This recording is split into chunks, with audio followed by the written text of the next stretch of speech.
បាទសួស្តីបាទនេះគឺជាប្រភេទមុខទៅឈើទៀមបែបកូនកាត់បាទ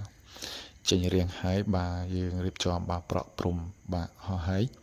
បាទនៅឡើយតែផ្នែកមុខគឺបោកជញ្ជាំងបាទរីឯផ្នែកក្រោយបាទជាប្រភេទឈើ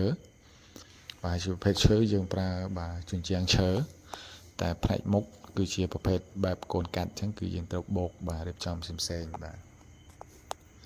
បាទសម្រាប់មុននេះគឺមិនធំទេបងប្អូនបាទមិនធំទេបាទបើសិនជាយើងមានឈើ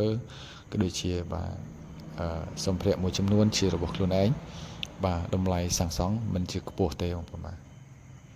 បាទសម្រាប់បាទមុននេះដែរគឺបាទបន្ទប់2បាទ